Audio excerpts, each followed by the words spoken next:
azo pambola bomoko ya mboka mingi namoni penza etalisi penda eza bomoko ya mboka ezwi mboka efandisi mboka ekonzi mboka epesi mboka oyo lolenge ya kozala na mboka yaona biso bomoko ya mboka oyo po digital to banda na ekala na senga na bandeko balanda bomoko ya mboka nkola pambola bango.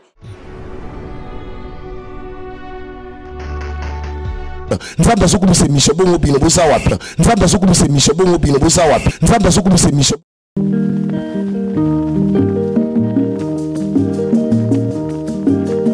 Mikolo tosekanaki na mosolo ya mboka Kongo ekoki.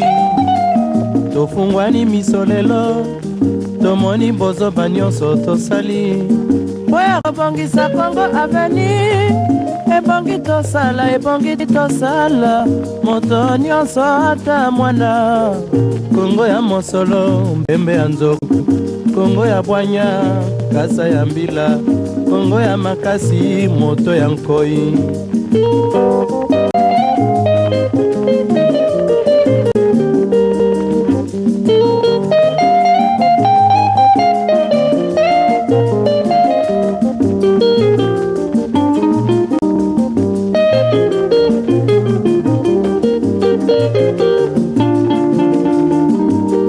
Mikolo tosekanaki na mosolo ya mboka Kongo ekoki. Tofungwani misolelo tomoni bozoba nyonso tosali. Oya kobongisa Kongo ani ebongi tosala moto nyonso ata muna.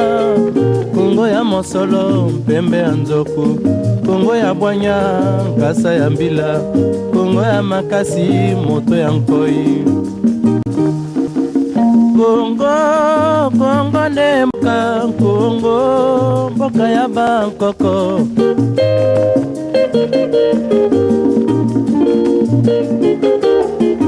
Kongo mboko mona pamba lobi mboko lula yango.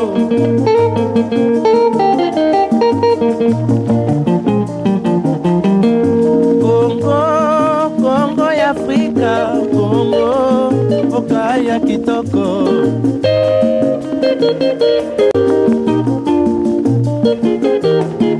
Kongo ya batu mayele, Kongo bakobikisa yo.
Kongo mboko mwana pamba lobi mboko lula yango.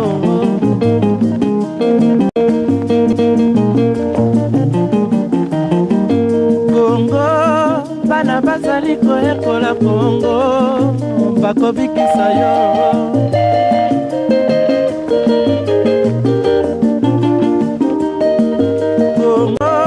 Kongo ya bakoko, Kongo ne mboka.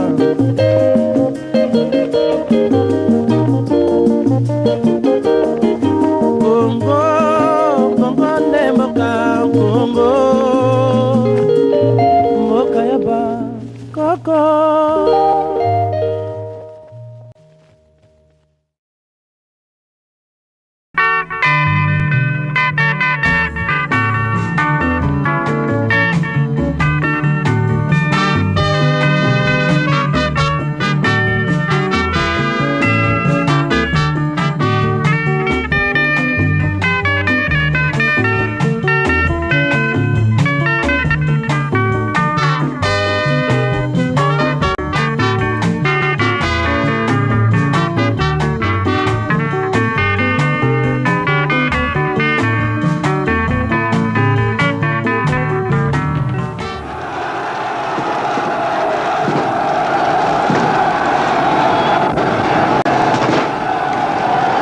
Nous sommes le 30 juin 1960, jour d'indépendance.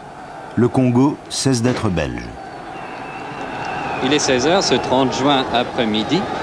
Il fait un splendide, il y a quelques heures seulement, que le Congo est devenu un État indépendant. Nous nous trouvons au boulevard Reikmans, dans cette grande artère qui part du Palais de la Nation, et les ovations qui retentissent et où l'on voit quantité de mains noires et blanches s'adressent au roi.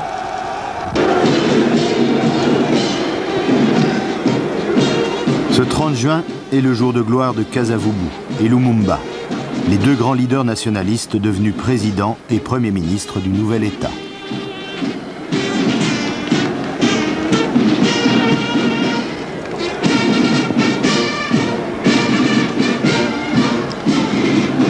Voici rutilante la musique de la force publique.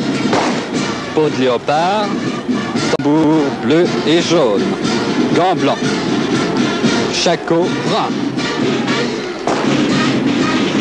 Mais ce jour d'indépendance porte en germe les déboires qui vont suivre. La force publique est là, et bien là, pareille à elle-même. Rien n'a changé, c'est toujours la discrimination. Tous les officiers sont belges, tous les soldats sont congolais. Dans les jours qui suivent l'indépendance, la révolte gronde dans les casernes. Mutinerie à Taysville, à Léopoldville. Les soldats veulent la décolonisation de leur armée. Le Congo plonge dans le chaos. Pour les Belges, c'est le sauve qui peut.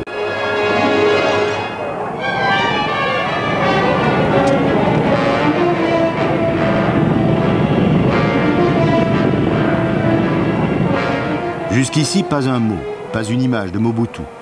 On va voir pour la première fois dans ce petit film d'amateur tourné à Léopoldville pendant l'exode des Belges, qui viennent se réfugier à leur ambassade. Image furtive de Mobutu portant un bébé. À ce moment-là, Joseph Désiré Mobutu est pratiquement inconnu. Il a quitté l'armée depuis longtemps, il a tâté du journalisme, il a même séjourné en Belgique. Depuis 2 ans, il vit dans l'ombre de Lumumba, dont il est devenu le secrétaire d'État. Quelques jours plus tard, le destin de Mobutu est scellé. Il n'était presque rien, il devient presque tout. Il était civil, il redevient militaire. Il est aussitôt bombardé colonel et chef d'état-major. Enfin, un officier congolais à la force publique, qui cesse enfin d'être une troupe coloniale. Mais c'est déjà trop tard.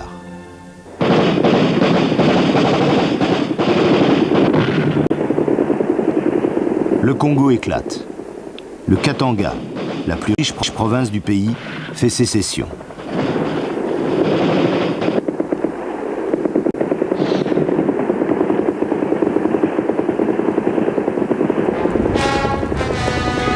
Pris de court par les mutineries et les sécessions, les autorités du nouvel État perdent le contrôle de la situation. Le torchon brûle entre le Premier ministre Lumumba et le président Kasavubu. Le 5 septembre 1960, nous avons révoqué, conformément à l'article 22 de la loi fondamentale, le Premier ministre, M. Patrice Lumumba, et certains autres ministres. Devant une situation qui devenait dangereusement explosive, le colonel Mobutu, chef d'état-major, à qui je rends hommage. L'heure de Mobutu a sonné. Le colonel neutralise Kasavubu et Lumumba et suspend la démocratie pour quelques semaines.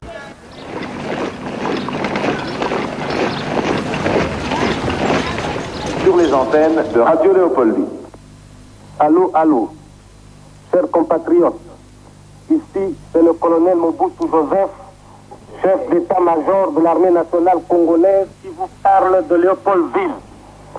Pour sortir le pays de l'impasse, l'armée nationale congolaise a décidé de neutraliser le chef de l'État, les 2 gouvernements rivaux en présence, ainsi que les 2 chambres législatives, jusqu'à la date du 31 décembre 1960. Vive le Congo, vive l'armée nationale congolaise.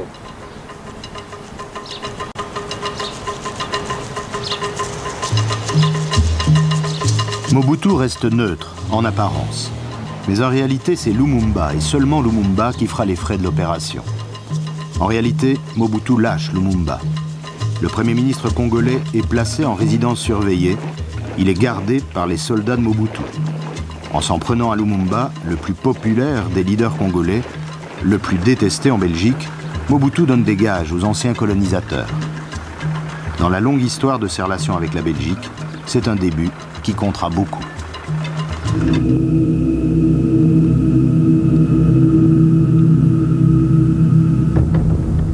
Pour Lumumba, ce sera la fin d'une carrière fulgurante et le commencement du mythe.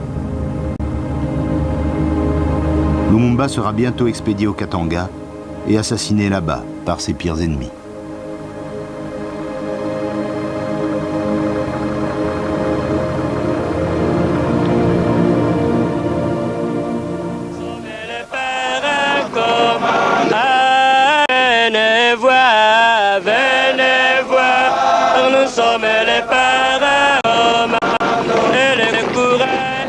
Une fois Lumumba écarté, c'est comme si Mobutu se désintéressait du jeu politique. Il préfère se consacrer à la réorganisation de l'armée, dont il devient le général en chef. Il a retenu la leçon coloniale. Il sait qu'il n'y a pas d'État fort sans armée forte. L'enjeu de la bataille, la plaine. Un pont miné suffirait à stopper l'avance de l'ANC. Mobutu lance l'attaque, il faut franchir le pont. Pendant plusieurs années, de 61 à 65, dans un Congo livré aux guerres de sécession, aux rébellions, aux crises de régime, le général Mobutu va suivre un chemin parallèle, à l'écart de la politique, mais sans jamais relâcher sa vigilance. Sans avoir l'air d'y toucher, il va soigner sa popularité, à l'intérieur et à l'extérieur du pays. Vous êtes très populaire en Belgique, vous êtes très connu, mais il y a longtemps qu'on n'a plus entendu parler du général Mobutu. Pourquoi ce long silence? C'est simple, je suis simplement rentré dans les rangs, je joue mon petit rôle de militaire. Le général Mobutu et son armée sont à l'entière disposition du gouvernement central. C'est comme n'importe quelle armée du monde. Et je n'ai plus de rôle politique à jouer au Congo, c'est tout. Mais c'est par méfiance ou par dégoût de la politique? Surtout par dégoût de la politique.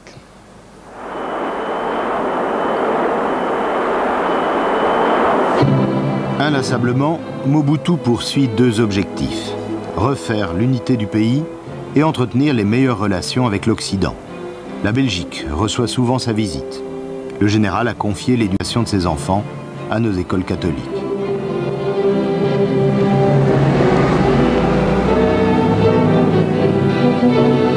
Il vient régulièrement à Bruxelles, saluer ses collègues militaires.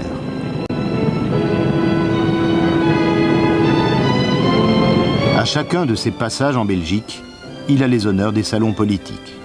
On se bouscule pour serrer cette main si rassurante.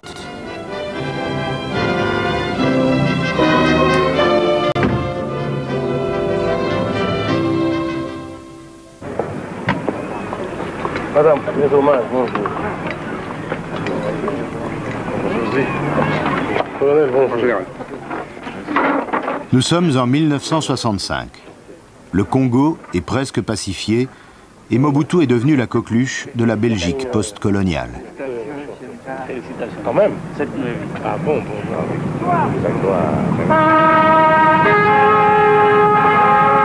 En novembre 1965, à Léopoldville, une cérémonie rassemble toute la bonne société de la capitale.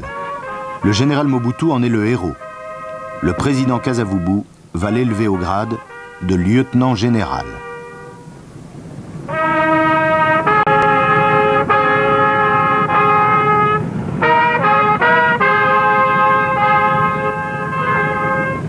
Commandant en chef de l'armée nationale congolaise, le général-major Mobutu, Joseph Désiré, ici présent, est nommé lieutenant général de l'armée nationale congolaise à la date du 1er janvier. Lieutenant général, le même grade que le roi Baudouin, l'ex-roi des Congolais. un grade de chef d'État en quelque sorte. Dans quelques jours, le lieutenant général Mobutu sera président à la place du président Kasavubu. Mais auparavant, il consacrera encore un peu de son temps à la télévision belge, en reportage à Léopoldville.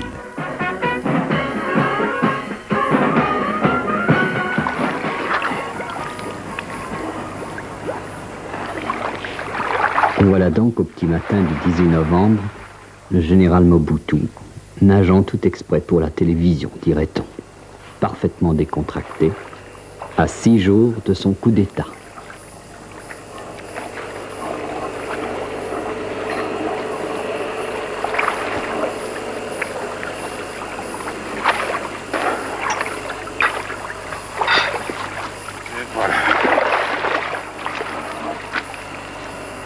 Pourtant, vous êtes un non-violent et vous êtes chrétien. Vous avez dit un jour, ma conscience de chrétien et d'homme m'oblige à faire cesser ces atrocités.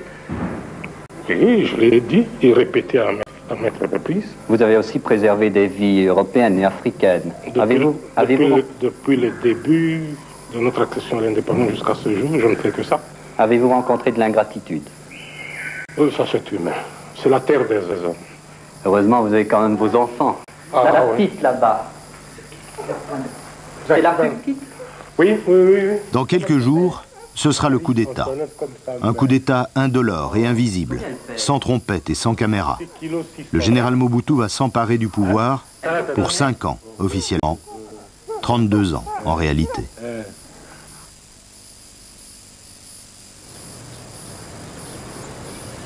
À Léopoldville, c'est le calme plat. La statue équestre de Léopold II n'a pas bougé depuis 5 ans. Elle entretient le mythe du Congo belge et le mythe reprend vigueur avec le changement de régime. L'ambassadeur de Belgique vient présenter ses lettres de créance au nouveau chef du Congo. En Belgique, l'avènement de Mobutu est salué comme une bonne nouvelle. Enfin, un homme à poigne. Enfin, un ami de la Belgique. Un bon soldat. Un interlocuteur valable. Pour les Belges, Mobutu, c'est l'ordre. Et l'ordre, c'est la tranquillité des affaires.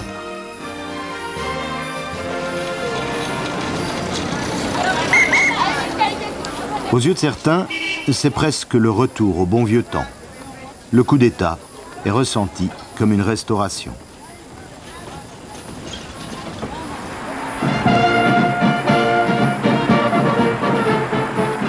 En réalité, c'est le commencement de la grande illusion. Mobutu a bien observé les Belges. Il sait caresser dans le sens du poil, mais il n'en pense pas moins. Désormais, avec la Belgique, c'est lui qui mènera la danse.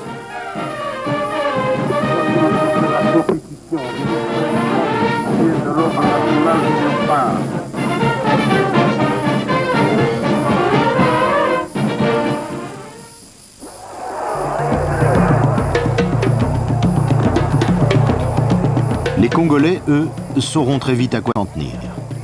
Pour s'imposer, le président Mobutu va utiliser d'emblée les 2 ingrédients qui assureront sa longévité. La répression et la surenchère nationaliste. La répression, c'est d'abord la pendaison, sur la place publique, de 4 politiciens accusés de complot. Cette quadruple exécution capitale est destinée à terrifier la population. Elle est l'acte fondateur du règne de Mobutu. Est-ce qu'il était vraiment nécessaire, c'est la question qu'on se pose, est-ce qu'il était vraiment nécessaire de procéder à l'exécution des peines? Pour moi, c'était nécessaire. Ça va vous paraître peut-être illogique, mais vous raisonnez, vous autres Européens, avec votre esprit cartésien, mais nous sommes des Bantous. Le respect dû au chef, c'est quelque chose de sacré. Et il fallait frapper par un exemple.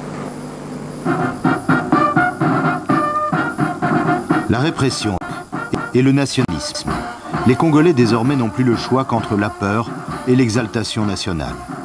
À Léopoldville, qu'on appelle maintenant Kinshasa, le défilé pour le 6e anniversaire de l'indépendance est comme une reconstitution historique. Pour rappeler les souffrances de la colonisation, on met en scène la force publique administrant la chicotte. Tout le spectacle, Une variation sur le thème patriotique, avec le Belge dans le rôle de l'indécrottable raciste. Le président Mobutu s'apprête à engager une bataille pour la réparation des âges coloniaux et la récupération des richesses nationales, les richesses du Katanga en particulier. L'Union minière, la toute-puissante société belge, risque d'être nationalisée. En Belgique, c'est la douche froide. Une certaine presse s'impatiente et brocarde le nouveau maître du Congo. Entre Mobutu et la presse belge, ce n'est que le premier épisode d'un long feuilleton à rebondissement. Qu'est-ce qui s'est passé?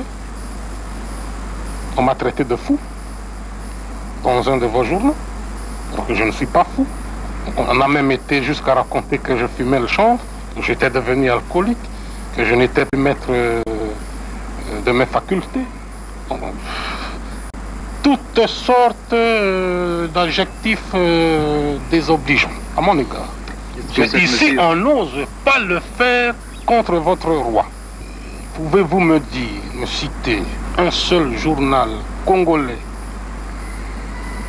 hebdomadaire ou quotidien, qui a osé une seule fois depuis 6 ans que nous sommes indépendants de citer votre roi, donc le roi Baudouin de Belge, dans une seule ligne d'un article? Ça n'existe pas.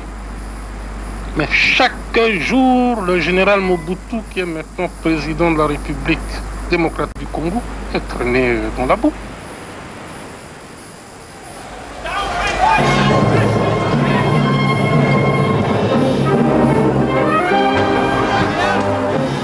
C'est l'escalade. Quelques mois plus tard, en 1967, l'ambassade Belgique à Kinshasa est mise à sac. Le gouvernement belge se rebiffe. Il profère même quelques menaces. Le scénario de la crise, tel qu'il se répétera 100 fois, ce scénario est au point. Le président Mobutu convoque la presse belge à Kinshasa. Une presse qu'il utilisera désormais selon les besoins, comme sa bête noire ou comme son porte-voix.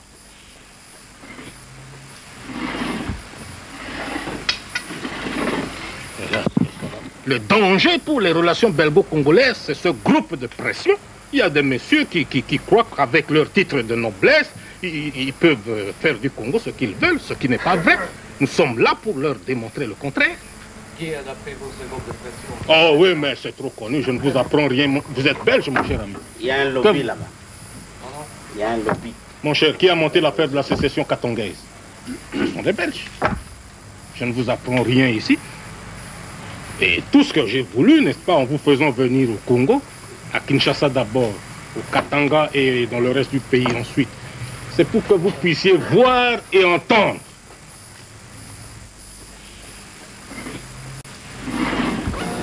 Jamais, depuis Lumumba, un dirigeant congolais n'a été aussi dur, ni aussi franc à l'égard de la Belgique. Mais le plus étonnant avec Mobutu, c'est que la Belgique ne lui en tiendra pas rigueur. Il suffira qu'il change de ton pour qu'elle change d'attitude.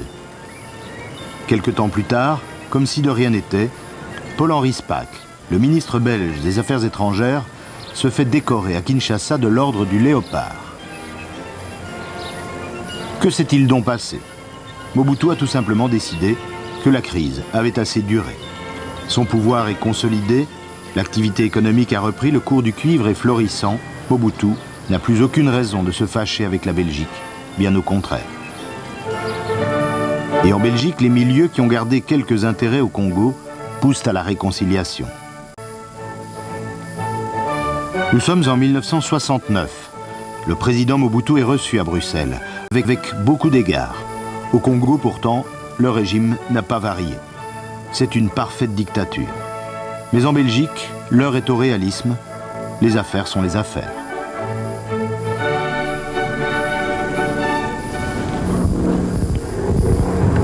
Mobutu visite beaucoup d'entreprises durant son séjour. Il rencontre beaucoup d'hommes d'affaires. Ce jour-là, il est à Gand. Vous nous faites un grand honneur en venant visiter Sigma.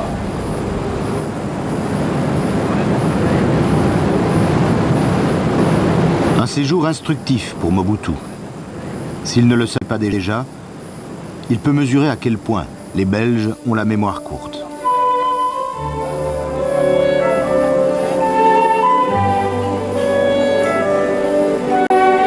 Premier ministre Gaston Esquens n'a plus que des compliments à adresser au général président.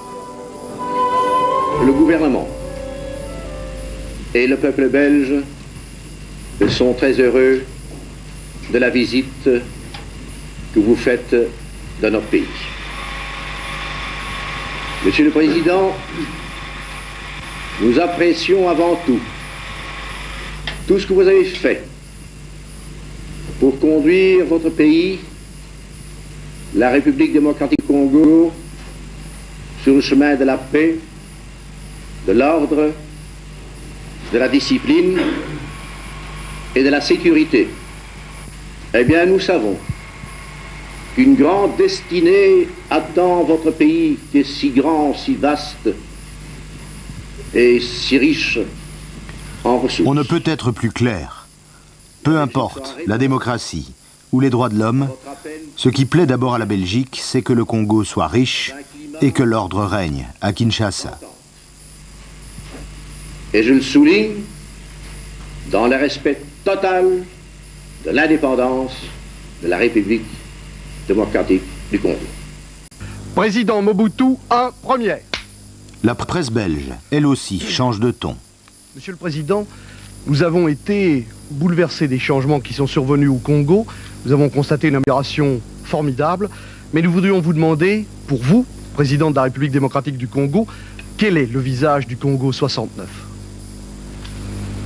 Merci beaucoup pour la question et merci aussi pour l'introduction. Je dois commencer personnellement, en ce qui me concerne, par vous remercier tous, au nom de mon gouvernement et de tout le peuple congolais. Ainsi, tout est donc pour le mieux, dans le meilleur des Congos. Tout est prêt, tout est en place pour l'apothéose. Plus rien ne s'oppose au retour du roi Baudouin dans son cher et vieux Congo.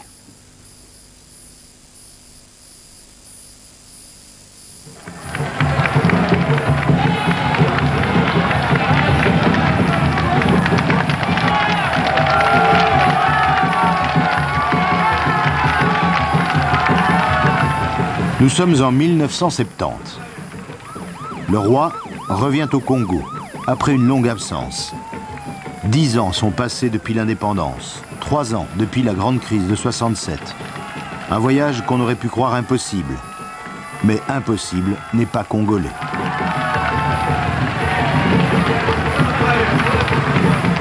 C'est un triomphe, et on ne sait trop qui de Baudouin ou de Mobutu est le plus heureux. Pour le roi Baudouin, c'est un retour aux sources, à ce fameux voyage de Bwana Kitoko en 1955.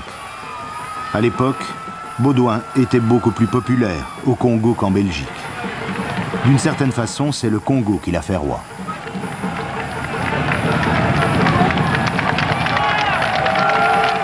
Aujourd'hui, 15 ans plus tard, c'est à une autre consécration que l'on assiste, celle de Mobutu.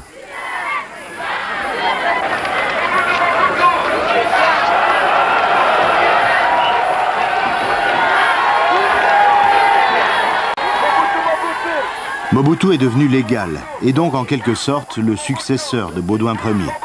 Cette visite royale le sacre nouveau roi du Congo. Mobutu Ier va ranger ses discours nationalistes.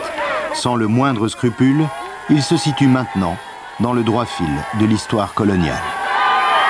Le fait colonial belge a créé des sentiments et des amitiés entre nos deux peuples. Dans cet ordre d'idées, coopérer avec nous, c'est en quelque sorte pour la Belgique, poursuivre une œuvre magnifique qu'elle avait commencée, mais qu'elle n'avait pas achevée. Il y a là une sorte de responsabilité morale. Mais il n'y a pas que les mots, il y a aussi les gestes. Entre Mobutu et Baudouin, il y a autre chose que des convenances. Les deux hommes ont le même âge, 40 ans cette année-là. Ils se sentent proches, complices. Entre les couples se forge une intimité quasi familiale.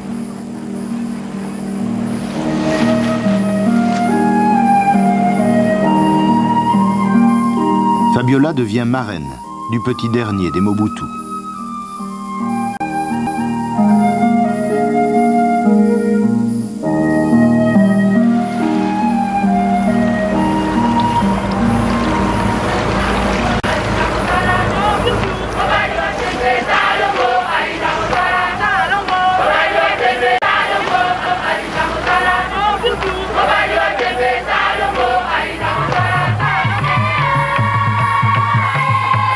Pendant 2 semaines, à travers tout le Congo, c'est le même accueil délirant pour les souverains belges et congolais.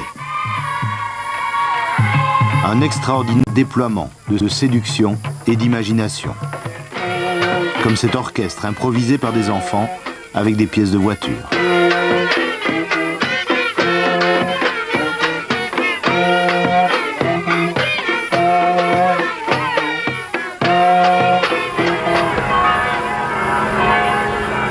Mais dans l'étourdissement général, il y en a qui gardent la tête froide.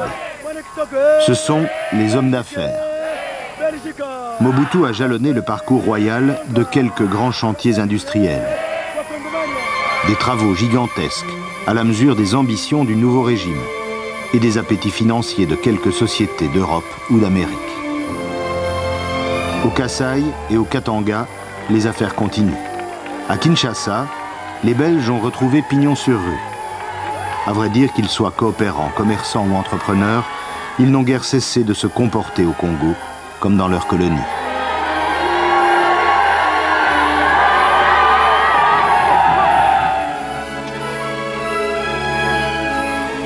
Le couronnement de cette visite royale est la signature d'un traité d'amitié entre les deux pays. Le cadre choisi pour cette cérémonie est comme un aveu. Il s'agit de la foire commerciale de Kinshasa.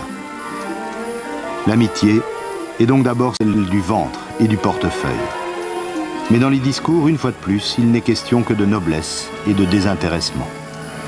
Nos deux pays décident de consacrer par un traité l'existence entre eux du plus fort, du plus sincère et du plus noble des liens, celui de l'amitié. Nourri aux sources d'un passé commun, expression d'une solidarité de fait qui s'impose irrésistiblement à nos deux pays, cette amitié est à présent plus solide que jamais. L'amitié qui semble la plus évidente est tout de même celle qui unit le roi au président. Elle marquera longtemps les relations belgo-congolaises. On dira bientôt belgo-zaïroises.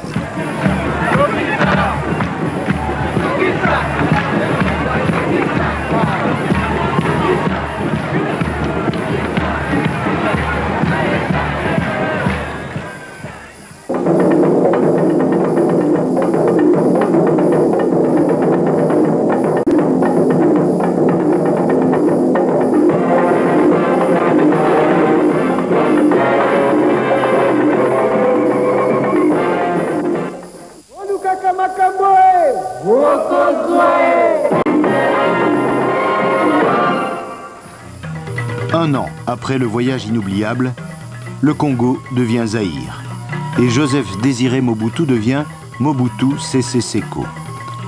Il est désormais le guide suprême, le président fondateur du tout-puissant mouvement populaire de la Révolution. Seuls les étudiants de Kinshasa osent encore le braver, la répression s'abat sur eux. Ils sont enrôlés de force dans l'armée. Génération sacrifiée à un pouvoir ivre de lui-même. Celui qui se considère comme l'héritier de Léopold II met en place un régime qui ressemble fondamentalement au modèle colonial. Mais en même temps, comme pour donner le change, Mobutu décrète l'authenticité. L'authenticité est un ravalement de façade. On déboulonne les statues, on débaptise les rues, on supprime les non-chrétiens et on exalte la tradition bantoue.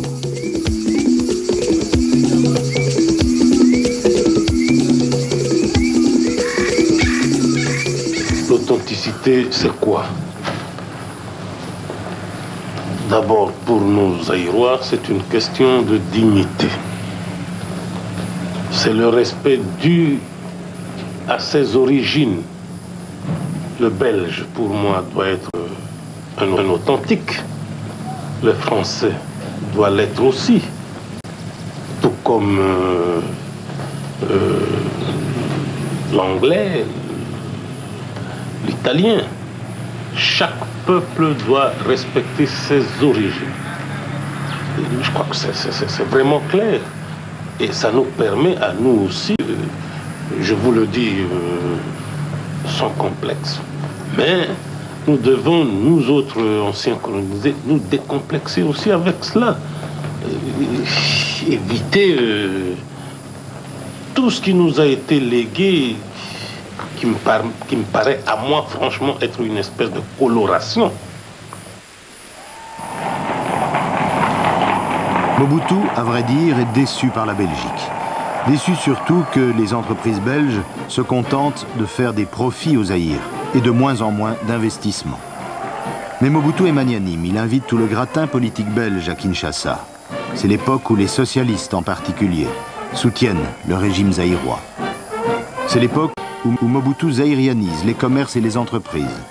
C'est l'époque où Mobutu invente le mobutisme.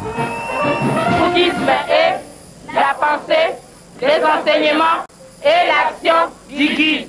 C'est les mariages du peuple avec son guide. Neto Mobutu Mokako. Neto Mobutu Mokako.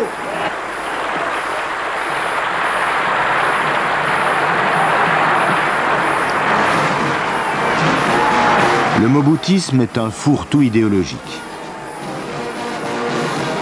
Le guide est allé en Chine, la Chine communiste de Mao Tse-tung. Là-bas, Mobutu, l'ami des Belges et des Américains, a été séduit par la grande révolution prolétarienne. C'est ainsi que le maoïsme lui-même a inspiré un temps le mobutisme. Réactionnaire. Réactionnaire. Pionnière. Prête pour la révolution. Pionnière. Vive le président fondateur. Vive le président fondateur. Plus rien ne semble devoir arrêter le mobutisme. Rien n'est trop beau ni trop grand pour le Zaïre. Et la Belgique, vue de Kinshasa, semble soudain bien minuscule.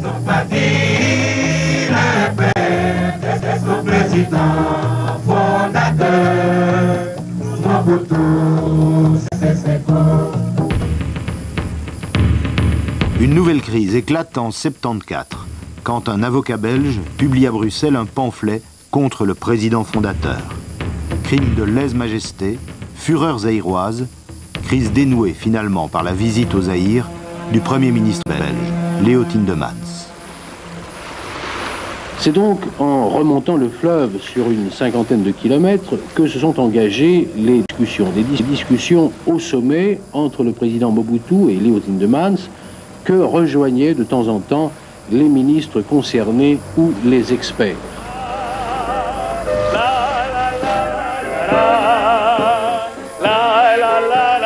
Pour recevoir la délégation belge, les Zaïrois mettent les petits plats dans les grands. Mais il ne faut pas toujours se fier au protocole. Sans avoir l'air d'y toucher, Mobutu a décidé de se payer la tête de nos ministres. Au cours de ce banquet en l'honneur des Belges, le chanteur Mandiata limitera son répertoire aux airs du folklore wallon, flamand et bruxellois.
Le lendemain, visite des chantiers du Pharaon.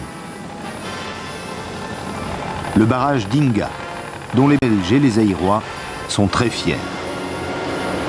En réalité, Inga est un projet mégalomane. Un chantier légué par la Belgique coloniale au Congo indépendant. Ce barrage sur le fleuve Zaïre est censé produire une telle quantité d'électricité qu'elle pourrait éclairer toute l'Afrique. Un projet inutile pour le Zaïre, mais juteux pour les Européens et les Américains.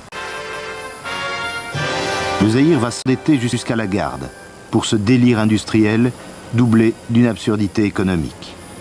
Inga est un chantier mort-né, mais il a ruiné le Zaïre et enrichi l'Occident. Mobutu aura été l'instrument et le complice de cette prédation.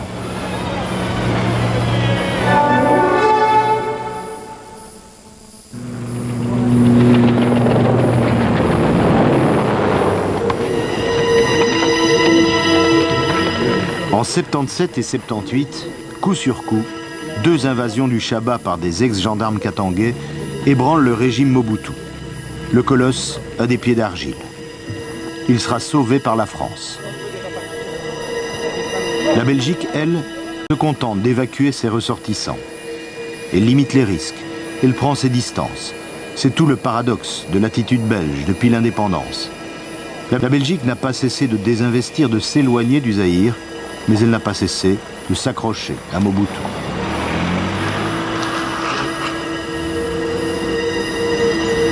Pendant cette période de grand danger, Mobutu se précipitera par 3 fois à Bruxelles. Un Mobutu profil bas, un Mobutu inquiet, comme il ne l'a jamais été pour son avenir personnel.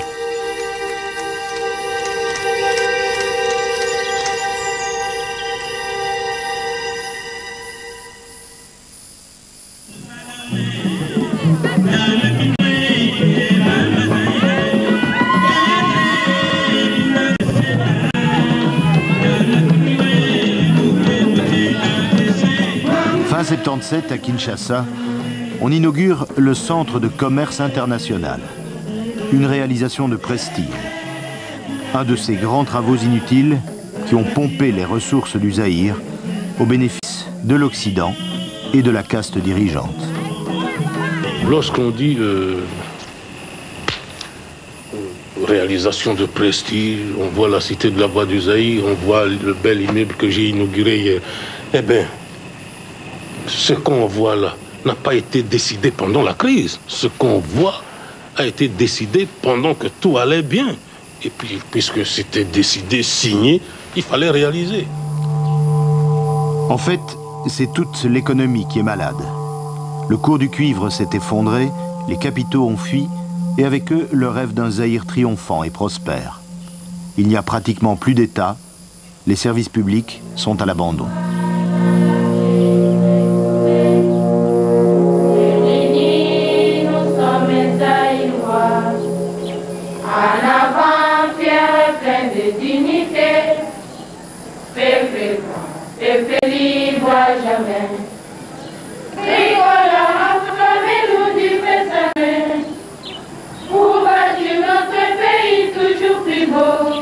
La façade du moboutisme se lézarde. La propagande se fait mécanique.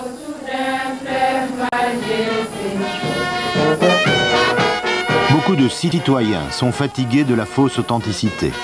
À Kinshasa, il y a de la fronde dans l'air.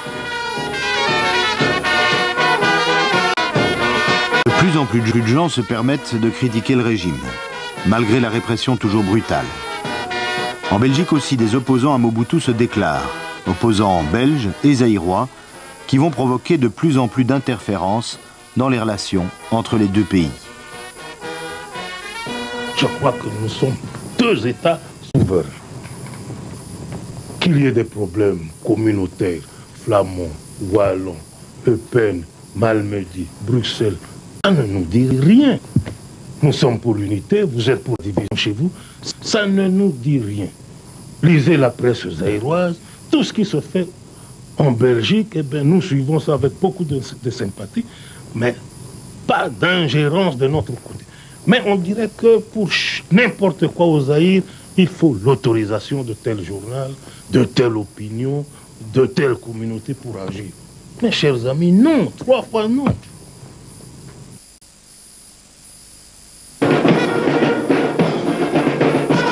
On croyait Mobutu abattu, il est requinqué.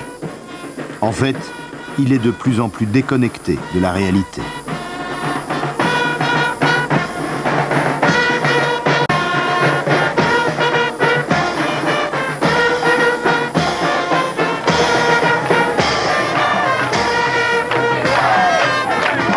Entre le guide et son peuple, il y a une armée de courtisans.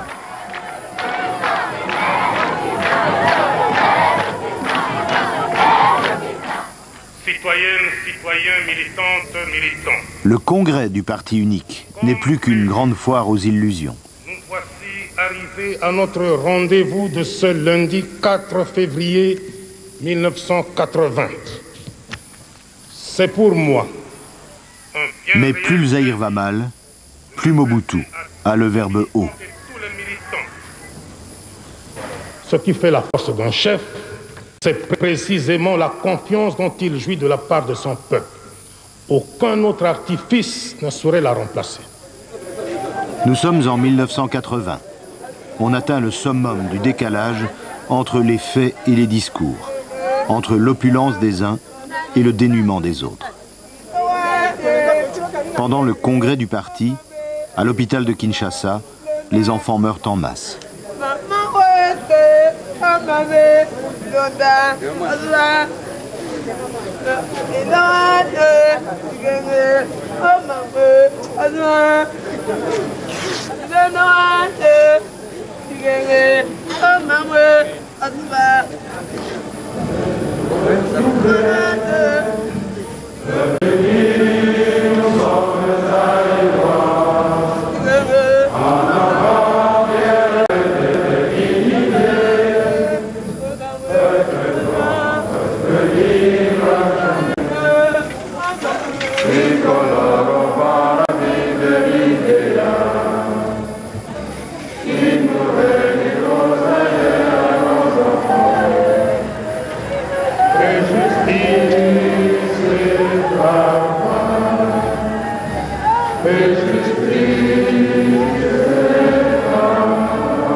C'est le moment choisi par le nouveau Premier ministre belge Wilfried Martens pour visiter le Zaïre.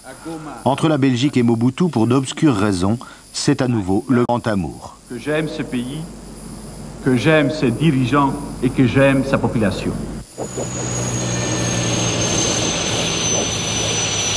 Comme la plupart des dirigeants belges reçus au Zaïre pendant toutes ces années, Wilfried Martens a craqué. Au cours de ce voyage, il est beaucoup question de gros sous, de dettes, d'assainissement, mais une fois de plus, les sentiments semblent tout surpasser. Mesdames, Messieurs, chers amis, je vous demande de lever votre verre à la santé du Premier ministre, de Madame Martens, à qui je présente les hommages les plus déférents, et à l'amitié entre le Royaume de Belgique et la République du Zaïre.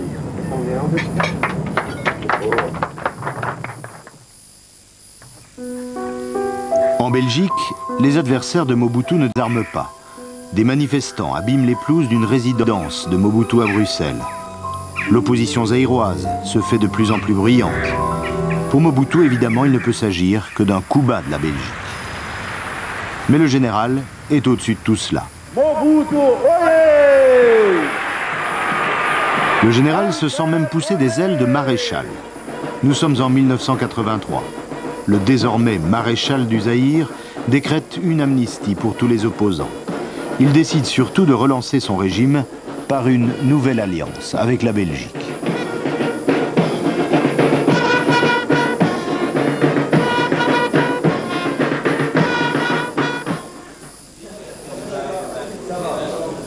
Roi Baudouin, oyez. Reine Fabiola, oyez. Belgique, oyez. Zaïre, oyez. Amitié belgo-zaïroise, oyez.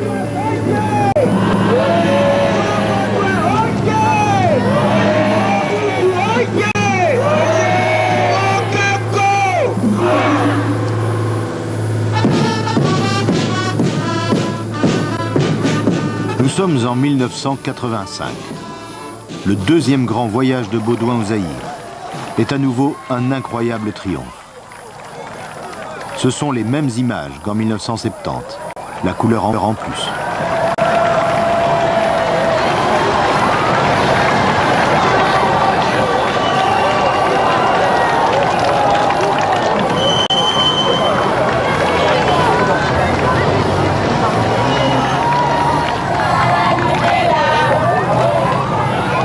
En réalité, c'est un Zaïre en trompe-l'œil qui accueille le roi des Belges.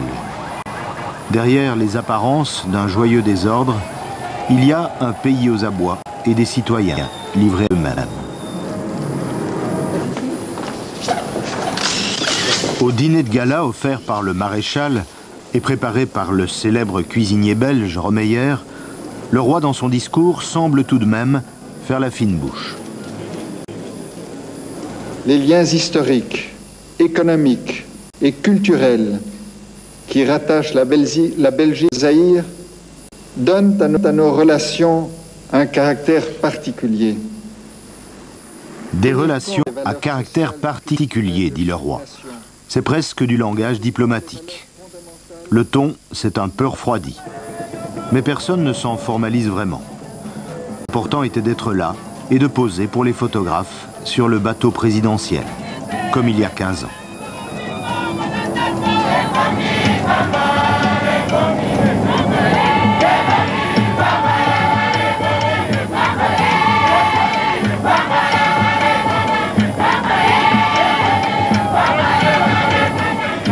Majesté, le roi Baudouin Ier de Belgique, la garde d'honneur est rangée pour vous souhaiter un bon retour.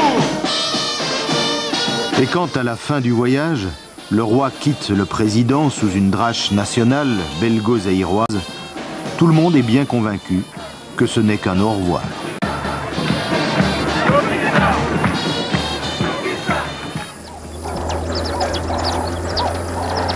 C'était pourtant le dernier voyage de Baudouin au pays qu'il avait fait roi. Entre la Belgique et le Zaïre, les crises vont maintenant s'accumuler, entrecoupées de brèves et bizarres réconciliations.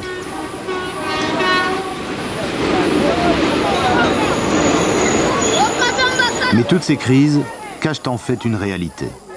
Le Zaïre s'appauvrit et se déglingue. Le Zaïre est étranglé financièrement. La richesse s'y est concentrée dans les minces couches dirigeantes. Pour les autres, 35 millions de Zaïrois, c'est la lutte quotidienne pour la survie.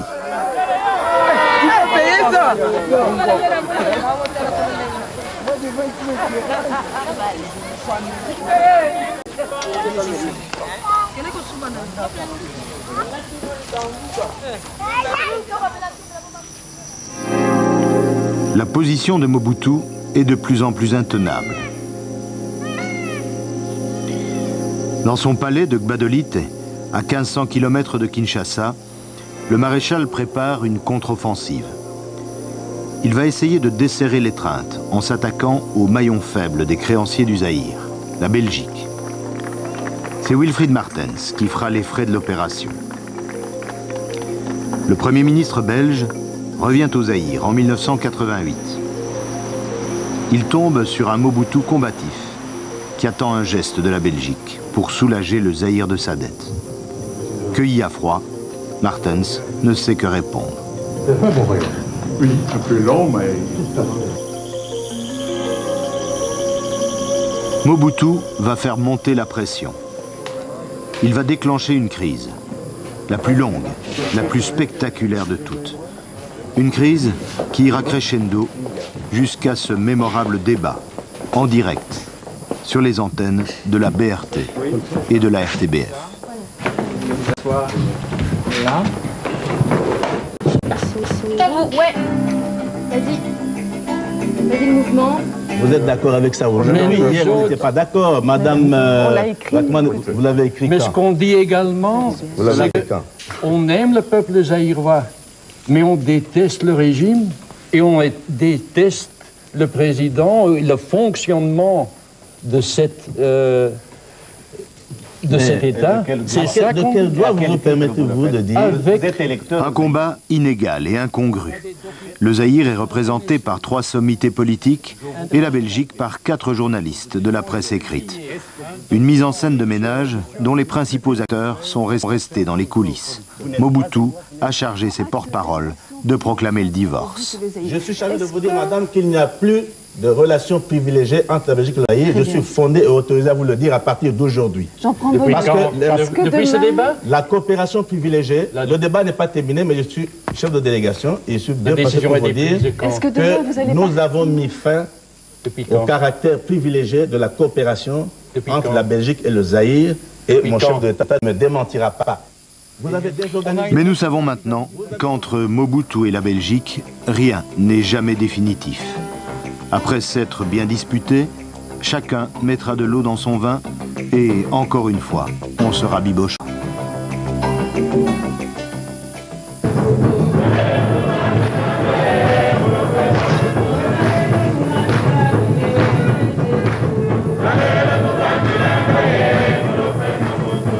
Nous sommes en 1990, l'année où le monde bascule dans l'après-communisme. Un vent de démocratie souffle sur la planète. Mobutu sent que pour lui aussi, le vent risque de tourner.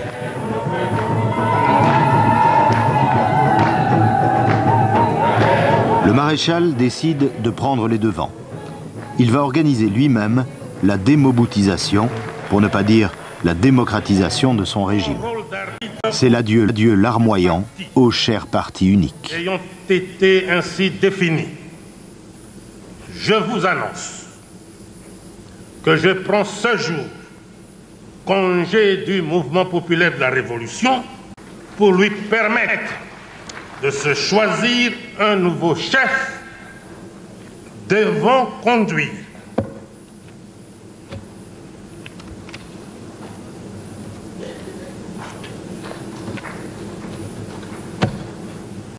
Comprenez mon émotion.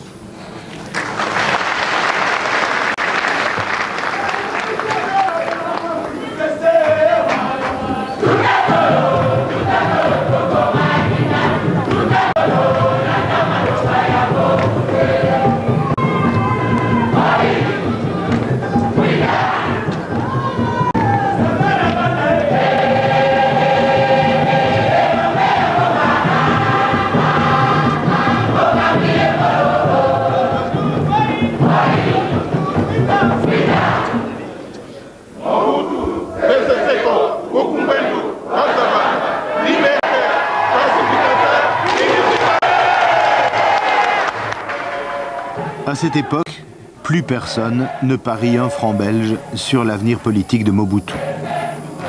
Et quelques jours seulement après ce discours qui déchaîne toutes les ambitions, un événement semble condamner irrémédiablement le dictateur fourbu. Sur le campus universitaire de Lubumbashi, une révolte d'étudiants est brutalement réprimée par des militaires.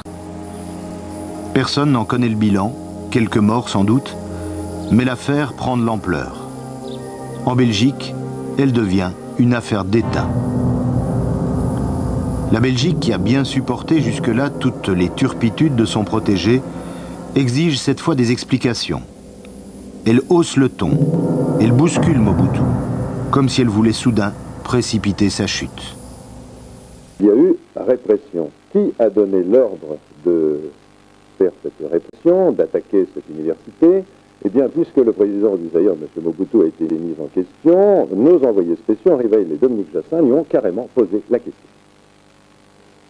Je ne suis pas l'homme qui ordonne le massacre. Le peuple zaïrois le sait. Avant mon avènement, 500 000 morts. Depuis que je suis là, c'est la 25e année, c'est la concorde nationale. Lorsqu'on a parlé de ce problème à partir de Bruxelles, capitale du royaume de Belgique, que je considère comme la capitale de la subversion contre mon pays, eh bien, ces dirigeants n'ont pas caché les intentions qu'ils avaient contre ma personne. Cette fois-ci, nous l'avons. Cette fois-ci, il ne va plus nous échapper. Donc, au lieu de s'occuper de leur pays, ils s'occupent du Zaïre et de son chef. Tout est là, c'est ma tête qu'on voulait. Et ils se sont finalement rendus compte que cette tête, donc la mienne, je la vends et je la vendrai toujours cher, très cher.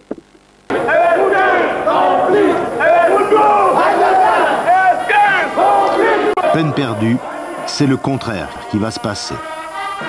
Mobutu va arrêter la coopération avec la Belgique, mais lui va rester en place.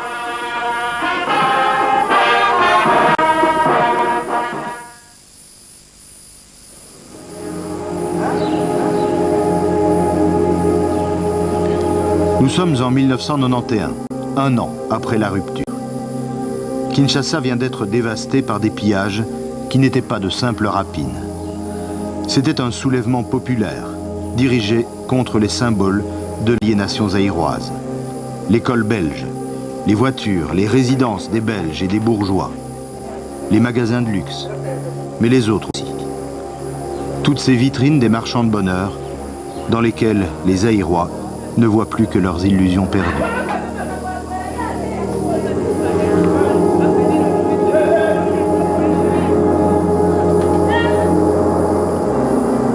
Désavoué, désabusé, Mobutu va s'éloigner de Kinshasa. Il continuera à tirer les ficelles, mais à distance. On pourrait arrêter là l'histoire passionnelle et aberrante des relations entre Mobutu et la Belgique. L'essentiel est dit, on a atteint le comble de l'absurde.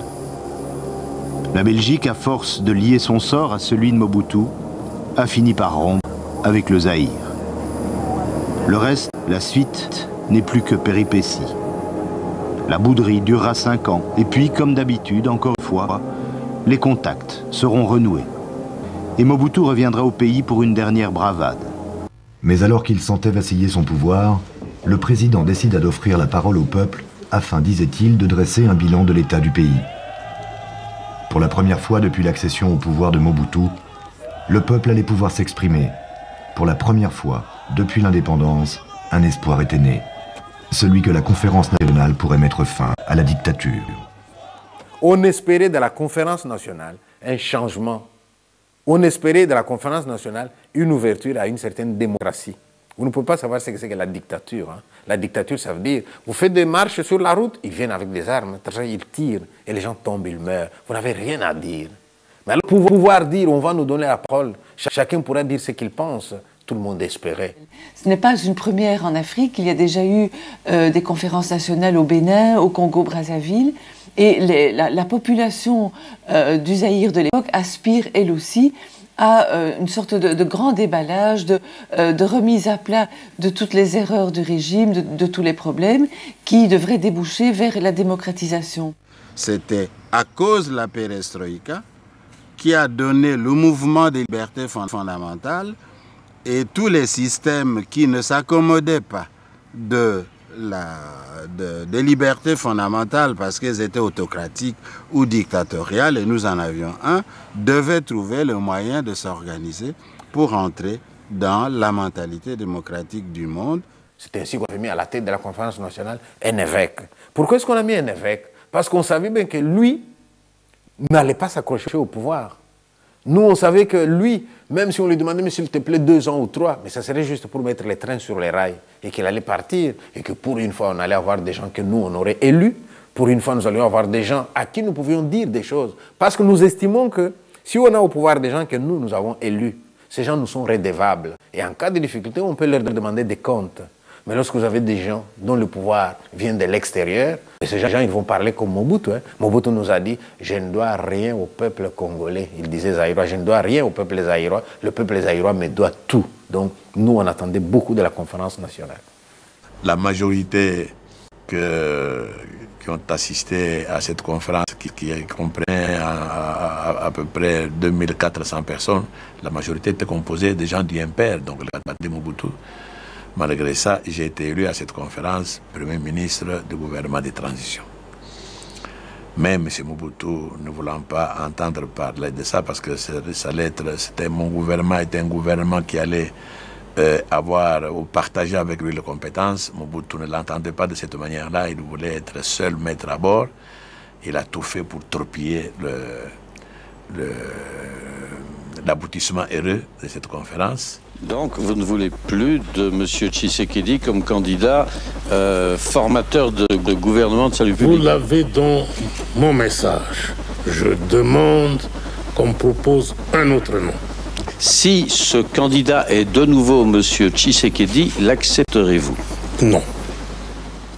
En fait, tout le monde savait que si elle aboutissait à un résultat qui n'était pas celui que Mobutu escomptait, il n'hésiterait certainement pas à recourir à la violence de son armée, de sa garde présidentielle. Et donc c'est ainsi que Monseigneur Monsengo, les acteurs politiques, ont préféré couper court et qu'au fond la conférence nationale s'est terminée en queue de poisson. Malheureusement, des intérêts partisans ont empêché l'application de tout cela et on a fait un gâchis inutile en acceptant par après l'inacceptable, c'est-à-dire des choses qui allaient exactement à l'encontre de toute l'orientation prise par le pays dans sa conférence nationale. On a trahi le peuple en fait. Et là, aussi bien la conférence nationale, aussi bien tout le peuple qui dit nous on n'est pas d'accord avec vous, et puis la maladie qui vient tout couronner, et Mobutu va tomber. Hein. Il va tomber. Après l'échec de la conférence nationale, le pays s'enlise encore plus dans la corruption et les pillages. Tout espoir de changement semble enterré.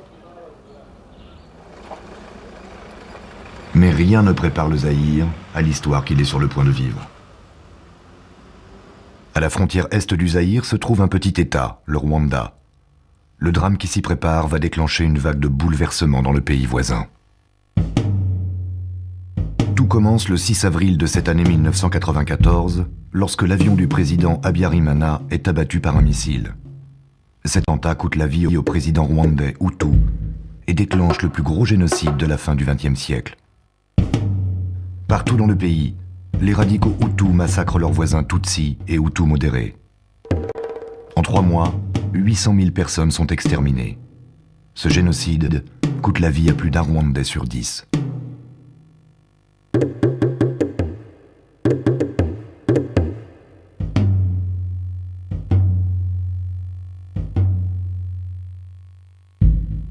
Depuis quelques mois, dans l'Ouganda voisin, un groupe de Tutsis exilés avait pris les armes. Le FPR, Front patriotique rwandais du général Paul Kagame, était entré au Rwanda et progressait vers la capitale pour reprendre le pouvoir aux Hutus. À mesure que les Tutsis du FPR avancent dans le pays, les Hutus rwandais s'enfuient vers le Zaïre par crainte des représailles. En quelques semaines, 1 200 000 Rwandais déferlent dans la province zaïroise du Kivu et s'entassent dans des camps à quelques mètres de la frontière.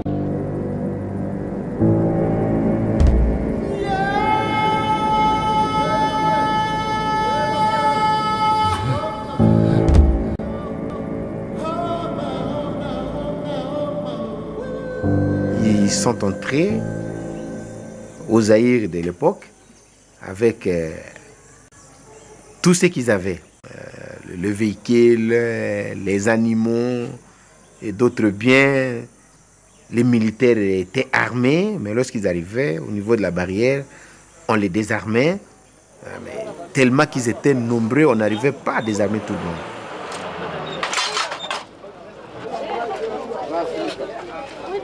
Chassés du pouvoir au Rwanda, les anciens génocidaires, armés, se dissimulent parmi les réfugiés civils. Leur pays n'est pas loin, il suffit de traverser la rivière qui marque la frontière. Très vite, ils reprennent les entraînements.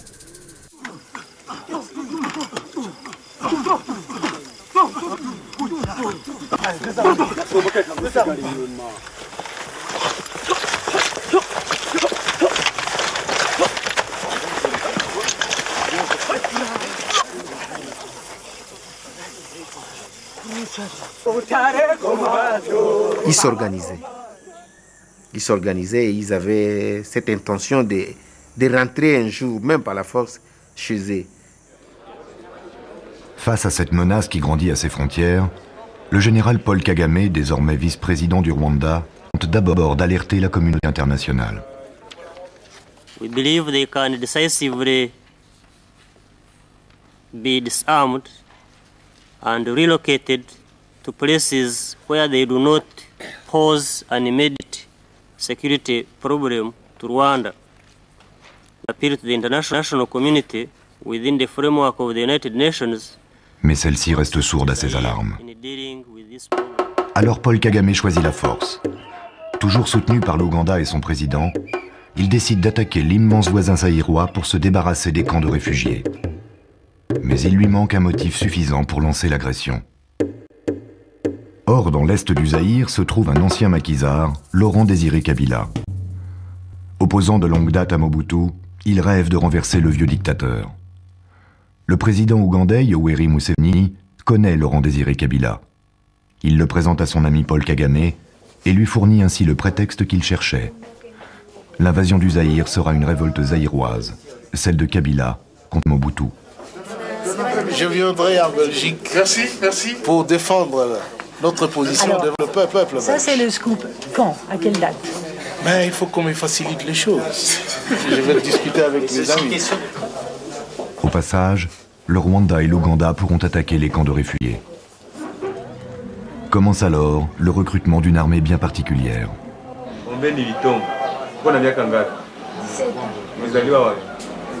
C'était en 1995.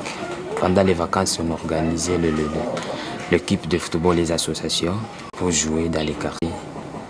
Alors, il y a un type, un mec, il était venu nous intéresser, il dit que non, lui, il veut qu'il soit notre président de l'équipe. Il nous a dit demain, je vais venir prendre. Vous êtes au nombre de combien? Nous étions au nombre de 13 personnes, 13 enfants. Oui. Moi, j'avais 13 ans. Le lendemain, il était venu avec les Dayatu, il nous a embarqués, nous tous, dedans. Et on a traversé bonnement jusqu'au Rwanda. On a vu les militaires commencer à nous entourer. Ils nous dit que non, nous avons besoin de vous. Et puis, on a commencé les formations militaires. Il y a mon ami qui a tombé mort là-bas. Il était parmi les petits qu'on a quittés ensemble ici. On lui a enterré tellement dans les couvertures, sans même les cercueils. Je me demande, mon Dieu, moi aussi, si je meurs à cette terre, qu'est-ce qui va comment ma famille va être informée que je viens de mourir comme ça? Kabila n'avait pas d'armée. Ces Kadogo-là, c'est une armée. Ce n'est pas une armée. L'armée était rwandaise. Ces enfants soldats qu'on a mis dans l'armée, malgré eux. Mais l'une des premières choses qu'on leur fait, c'est quoi? Apprendre à tuer, apprendre à faire du mal sans broncher. Et ça commence par la drogue. Hein? Essaye. Oh, mais c'est dur. Allez, prends ça. Allez, paf, il arrive à faire ce qu'il ne faisait pas. Et tout le monde l'applaudit. On forme des gens qui deviennent des robots à tuer. En Swahili, la langue parlée à l'est du Zaïre, Kadogo veut dire « tout petit ».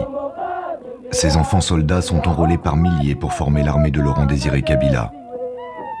Le Rwanda et l'Ouganda enrichissent les troupes avec leurs propres soldats et quelques Zaïrois fatigués du règne de Mobutu viennent eux aussi grossir les rangs. Ainsi se forme une armée hétéroclite nommée AFDL, Alliance des Forces Démocratiques de Libération. À sa tête, le Rwanda et l'Ouganda placent leur protégé, Laurent-Désiré Kabila, qui s'engage en échange à leur céder l'exploitation d'une partie du territoire zaïrois. En octobre 1996, l'AFDL se met en route avec deux objectifs distincts. Kabila et les Zaïrois veulent conquérir l'est du pays. Le Rwanda et l'Ouganda entendent profiter des richesses du Zaïre, mais veulent avant tout attaquer les camps de réfugiés.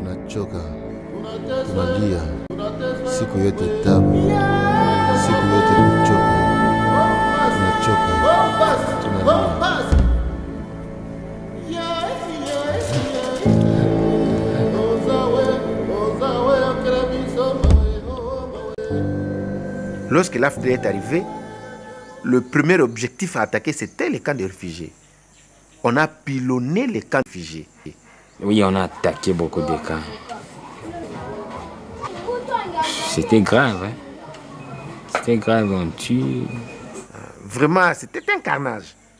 Les enfants, les mamans, les vieux, les jeunes, ainsi de suite. Ceux qui ne pouvaient plus marcher ou comment, ils ont été massacrés, ça c'est vrai. Et effectivement, j'ai assisté, je vis les cadavres des Rwandais partout, des réfugiés rwandais partout dans la ville. Ça c'est vrai. On a ordonné, on dit que non. On doit tuer tout. Toutes les personnes qui vont nous combattre, toutes les personnes qui seront contre nous, le libérateur, il faut qu'on les tue.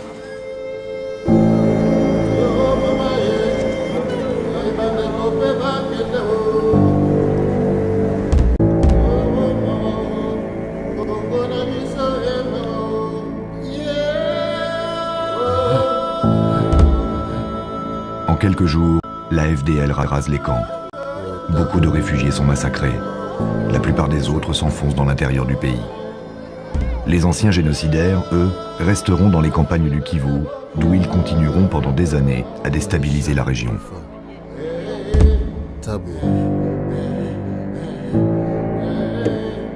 La FDL commence la conquête du pays. Sur sa route, elle ne rencontre qu'une faible résistance. Les soldats de Mobutu sont mal payés, mal armés et faciles à corrompre. L'armée rebelle continue à progresser et les militaires ne se battent presque pas. Si nous dit de déposer des armes, nous allons déposer avec sincérité. Nous ne voulons pas de désordre, nous ne voulons pas de bain de sang ici à Kinshasa. Les ennemis de notre peuple choisissent le moment où je suis terrassé par la maladie pour me poignarder dans le dos. Au stade Camagnolia, les deux plus grands clubs de la capitale s'affrontent. Un partout, à quelques minutes de la fin du match, les supporters des deux camps exultent. C'est un grand match aujourd'hui, un derby. Un derby, mais il y a quelque chose de vraiment curieux. C'est la première fois depuis que je suis né que je vois ces deux équipes jouer avec un stade qui est à moitié plein. Il y a du monde quand même. Il y a du monde quand même, mais bon, les gens ont d'abord peur. Hein, ils ne savent pas ce qui va se passer à Kinshasa. On nous a dit qu'on pourrait peut-être massacrer la population et les gens ont peur. Beaucoup de personnes ont préféré, disons, économiser leur chaque sou. On ne sait jamais ce qui va se passer. Car la guerre n'est plus très loin, à moins de 100 km, dit-on. 8 mois après son départ du Rwanda, l'AFDL de Laurent-Désiré Kabila entre dans Kinshasa et contraint Mobutu à l'exil. Pour marquer la fin de cette dictature de 32 ans, le nouveau chef de l'État change le nom du pays. Le président de l'AFDL, M. Laurent-Désiré Kabila, assume à partir de ce jour les fonctions du chef de l'État de la République démocratique du Congo.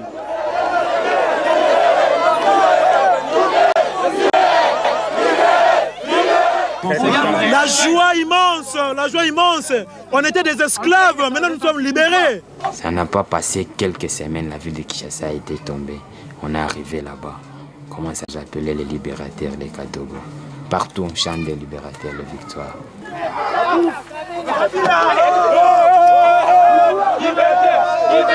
Et à Kinshasa, on a commencé une bonne vie avec le président.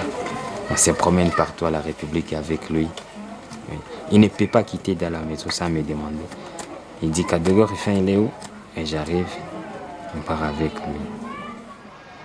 En septembre 1997, après avoir détenu le pouvoir absolu pendant plus de 30 ans, le président maréchal Mobutu décède au Maroc. Celui qui se voulait immortel succombe à un cancer loin de son pays. Moi, Laurent-Désiré Kabila, président de la République, je jure fidélité à la nation. Exténués par 32 années de dictature, les Congolais font un triomphe à Laurent-Désiré Kabila. Pour eux, il est celui qui a renversé le grand dictateur. Mais l'euphorie ne dure pas. En fait, il est encadré par ceux qui l'ont porté au pouvoir, il est encadré par des représentants du pouvoir rwandais et ougandais. Celui qui arrive n'est pas un vainqueur, c'est un otage. Et donc, ce moment qui aurait dû être celui de la joie et de la libération est un mouvement, dès le départ, empli d'ambiguïté et d'appréhension. Le chef d'état-major de l'armée congolaise, James Kabarebe, est lui-même un officier rwandais. Et l'armée est confiée à un Rwandais? Mais c'est quoi ça, nous libérer? Donner l'armée du Congo à un Kabarebe qui est un Rwandais? Mais ça, c'était nous enfoncer. Et puis, secrétaire particulier rwandais, mais non, mais tout ça, c'était pour prendre le pays. Et ça, les gens ont vu dès qu'ils sont arrivés. Kabila, c'est quelqu'un que les gens là qui l'ont amené ont choisi. Hein? On vous prend, on veut faire de vous un président. Alors à l'inverse, tu vas nous donner. Il est lié.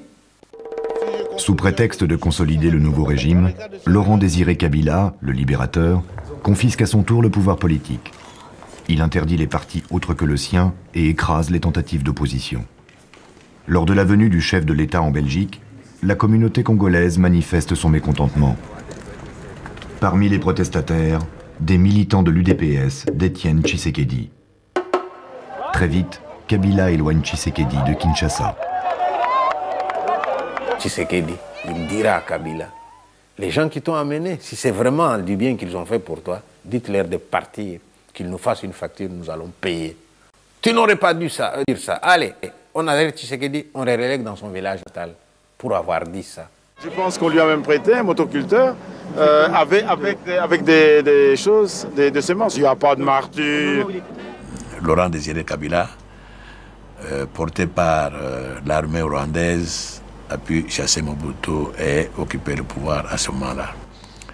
Et de son côté, Kabila voulait aussi instaurer à son tour une dictature où il était aussi maître à bord. Il a tout fait pour torpiller la démocratie naissante et le progrès qui était déjà prévu. Mais en août 1998, l'alliance entre Kabila et ses parrains éclate.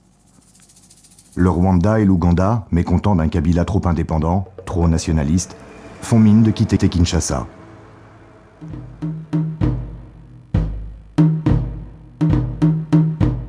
Le 2 août, ils envahissent à nouveau le Kivu. Dans le même temps, ils infiltrent leurs propres hommes à Kinshasa, coupent l'eau et l'électricité de la ville et tentent un coup d'État. Mais Kabila et les siens ripostent. Ils appellent la population à renvoyer cette nouvelle guerre d'où elle est venue et à chasser les nouveaux rebelles. Pour nous, ce sont des déchets et c'est même des microbes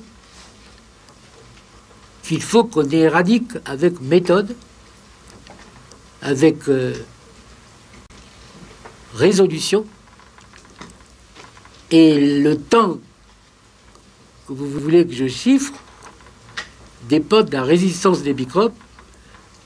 Mais pour ce qui nous concerne, nous sommes décidés à utiliser la médication la plus efficace. Enflammée par les discours haineux de ses dirigeants, la population de Kinshasa se livre à une véritable chasse aux Rwandais, aux Ougandais et à ceux désignés comme tels.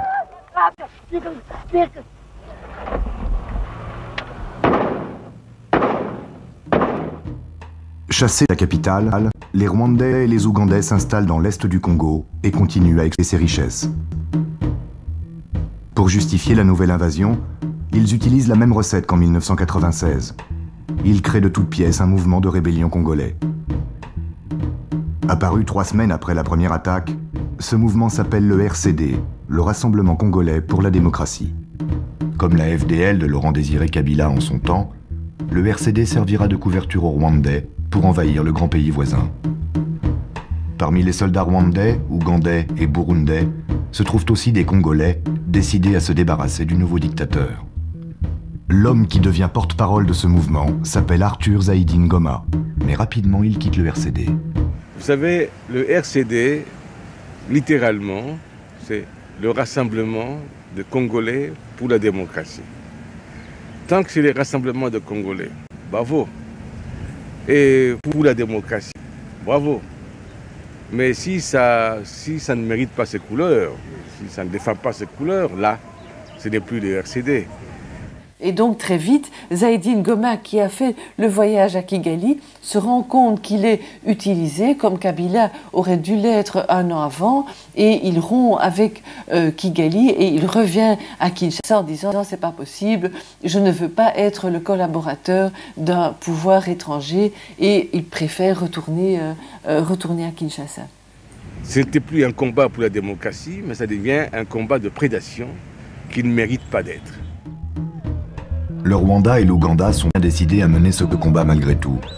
Pour mettre la main sur les richesses du Congo, ils remplacent Zaidi Ngoma.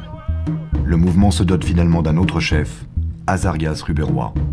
Le RCD n'est pas l'expression de la politique rwandaise, loin de là. Sinon, si nous devrions être tels, parce que nous sommes dans les institutions, du fait d'avoir eu pour un allié le Rwanda, à un moment donné de l'histoire,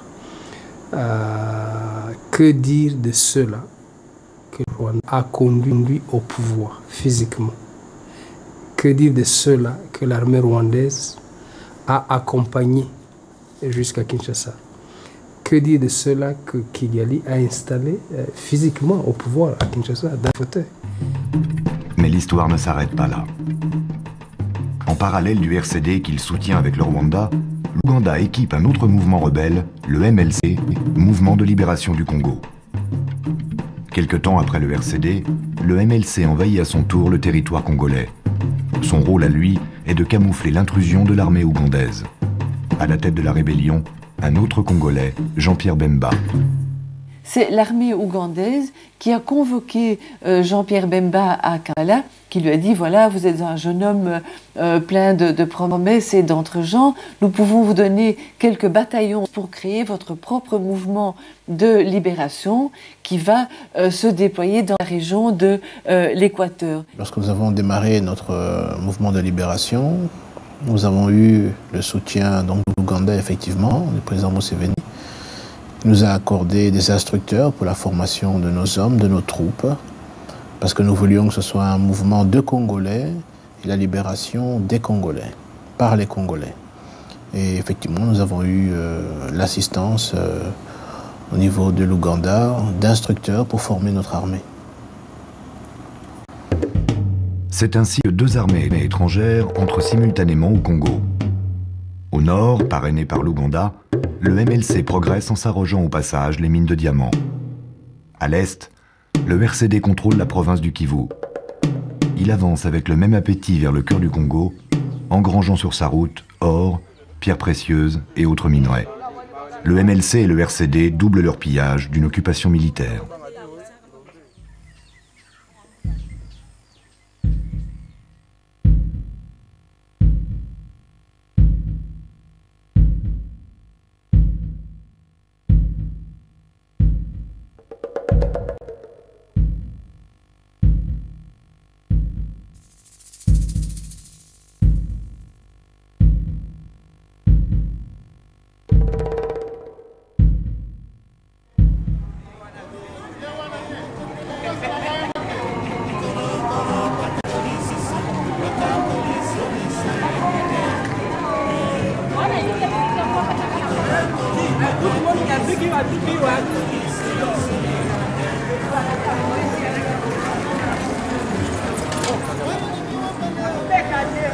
En 2000, les deux mouvements parviennent à Kisangani, le cœur du Congo. Mis en appétit par les richesses qu'ils ont amassées sur leur chemin, le Rwanda et l'Ouganda refusent de se partager le butin.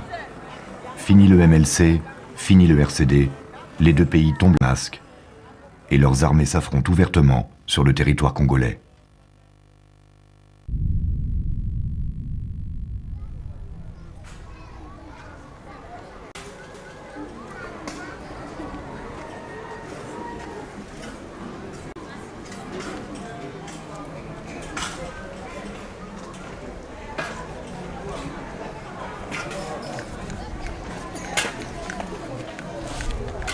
Là-bas, vous voyez des bombes, des éclats qui a touché partout, même ici, là-bas, partout.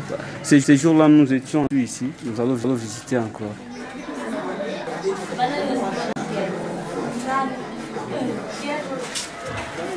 C'est ici qu'on s'est caché. Pendant la guerre, les voisins, n'importe qui, les gens qui prenaient fuite, on s'est caché ici. On était plus ou moins 50 personnes.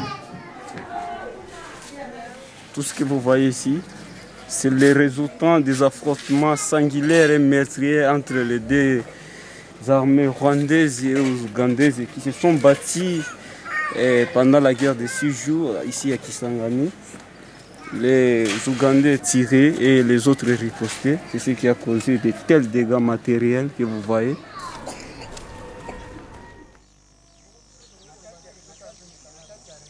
Pendant cette guerre, qu'on appellera la guerre des 6 jours, plus de 6 000 obus se sont battus sur Kisangani. Plus de 6 000 obus qui tombent sur une ville comme Kisangani. Et tous les gens me disent, mais si tu vas là-bas, tu vas pleurer, ce n'est plus comme quand tu étais. Alors à ce moment-là, je vais poser la question, ceux qui ont pris le pouvoir, qu'est-ce qu'ils nous ont amené? Ils nous ont amené les ruines, ils ont fait de nos villes des ruines. deux armées bien équipées, bien aguerries, se battent en territoire étranger, ce qui est quand même une situation tout à fait exceptionnelle, se battent en territoire étranger et au détriment de la population civile, va se solder par la victoire militaire des Rwandais. Je crois que la vraie rupture définitive entre les deux pays s'opère là sur les ruines de Kisangani et sur les corps des populations congolaises qui, faut-il le dire, ce sont elles qui vont payer le prix de la guerre bien plus que les militaires des deux armées. Avec la guerre des 6 jours, le Congo atteint le comble de son déchirement. Le Rwanda et le RCD d'Azarias Ruberwa contrôlent l'est du pays. Au nord, c'est le MLC de Jean-Pierre Bemba qui domine, soutenu par l'Ouganda. Sur le reste du territoire, le président Laurent Désiré Kabila maintient son pouvoir avec l'aide de nombreux pays. Appâtés eux aussi par les ressources naturelles du Congo, l'Angola, le Tchad, le Soudan, le Zimbabwe et la Namibie se sont ralliés à Kabila. Ainsi, au gré des alliances, chacun se taille une part dans les richesses du pays. Et sur tous les fronts, des hommes, des femmes et des enfants meurent. On était toujours à côté des armes. Des armes, beaucoup de commandants, de Katangais, les Swahili, les gens ne connaissent pas la langue. C'était un peu difficile. Et puis, ils s'accaparaient même des femmes des autres, l'autrui. Et surtout les alliés, là, les Zimbabwéens, les Namibiens, tout ça. Ils avaient envahi la ville. La ville était devenue vraiment... Nous étions dans une sécurité totale. Ça n'allait pas. Ça n'allait pas. Il y a beaucoup de gens qui ont été violés, des femmes qui ont été violées. Je vois une photo où une femme allongée et les militaires rwandais sont en train de lui couper les clitoris. Ça, j'ai vu. Et alors, j'ai vu des gens violés par des malades, des gens qui ont les sida, qui vont violer les jeunes filles et les jeunes mamans. Non, mais on a vu des horreurs dans le Kivu.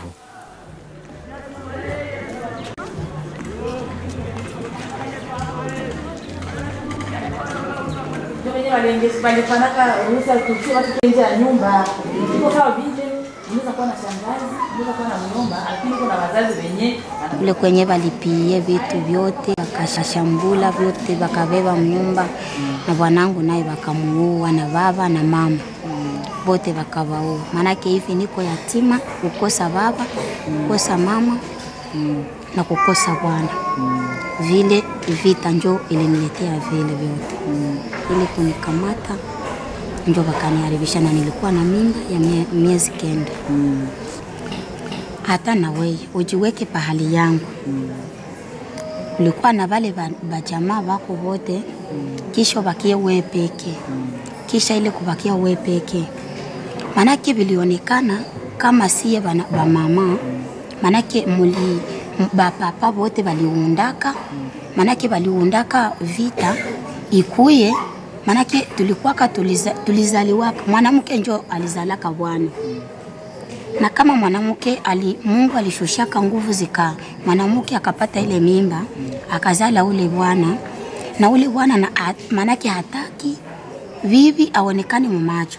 Na njoo maana tuliharibikaka, manake hawatupendi kwa kuwa kisi tunaweza ishi na siye mudunia. Manake wanaona kama Mungu alifanya mbaya kwa kuumba mwanamke. Manake njoo maana uangalie kikundi sawa hiki kwa mama kabisa kugonjwa kukaa moya tu. Na wenyewe viko wanapona na wengine analala masale wanalala. Wenyewe viko wanapona wanasidia hapa. Kila siku wanapona kama kusidia wanaenda. Hasa manake vita ilikuyaka kwa juu siye tubakie mayatima na waveve.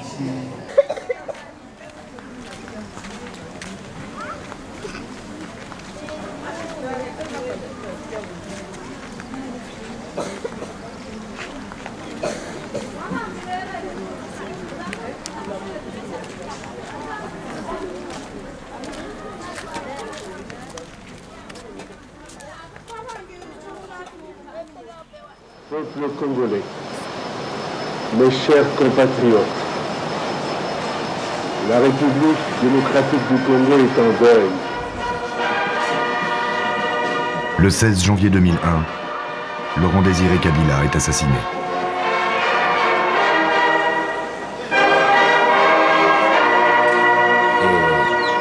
Et pour le type qui a tué Kabila, Il était un ami à moi. C'est un ami. À l'époque, il travaillait dans les Kanchach de Rachidi. Lui, c'est Rachidi. Et là-bas, on met l'arme et l'or. C'est moi qui est là-bas. Oui. Comme Ruffin, Rachidi Kazarake était l'un des nombreux Kadogo en lesquels Kabila avait une totale confiance. Officiellement accusé du meurtre, le jeune garde du corps a été tué immédiatement après l'assassinat du président. On n'a jamais su qui en était les commanditaires. Au fond, tout le monde avait intérêt à la mort de Kabila. Je crois que c'est surtout ça qui l'a emporté. Tout le monde avait intérêt, bien entendu, ses opposants, les pays voisins, le Rwanda, l'Ouganda, qui estimaient qu'il n'avait pas rempli le contrat initial. C'était le monde occidental dans son ensemble qui se trouvait en face d'un dirigeant qui invoquait des principes révolutionnaires, marxistes. Tous les étrangers qui avaient misé sur Kabila lors de la Première Guerre ne s'y retrouvaient pas, ne retrouvaient pas leur compte, parce que l'homme se révélait beaucoup plus nationaliste, plus indépendant, plus incontrôlable qu'on le pensait.